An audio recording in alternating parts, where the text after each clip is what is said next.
Lesson 152, badizdo.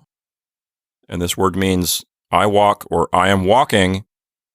I'll just mention really briefly, the BAD part at the beginning of the word is related. It's a long story, but it's related to a word that means foot. So this word literally means to foot, to foot along in the sense of to walk along.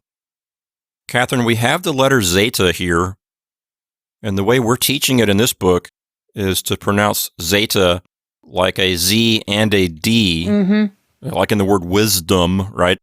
Right. So we're pronouncing this word as badizdo.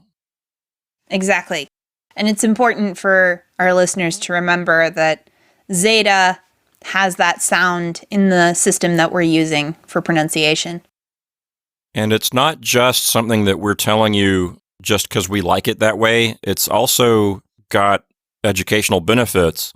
For example, in Athanasda, one of the most popular textbooks, there's a place where they explain that the letter zeta has certain qualities that other letters known as dentals have, like a T and D.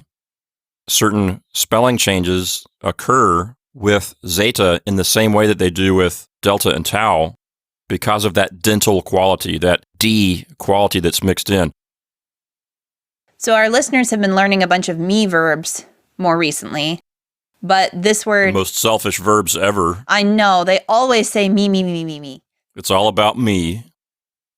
But this word is not a me verb.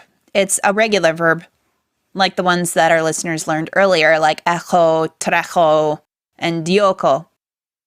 And so our verb stem here is beta, alpha, delta, iota, zeta. And then to that we add personal endings. So not too difficult. Note the movable nu in the third person plural.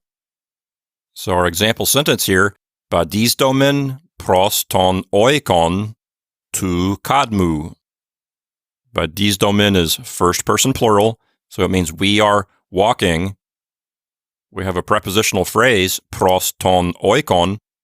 Pros shows motion toward, and so we have it taking the accusative case because prepositions that show motion toward take the accusative.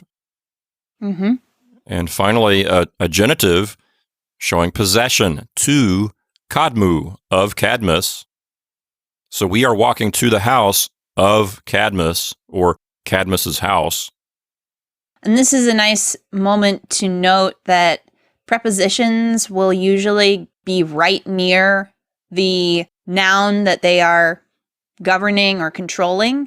And so pros ton oikon, that's the phrase for the preposition. And then even though there are other nouns, it's clear that pros ton oikon, because pros takes an accusative and it's right next to the accusative, that's what it's governing. So you're referring to word order. You're saying that the preposition and the object of the preposition are adjacent. They're not all spread out through the sentence. They're all grouped together. More often than not, yes.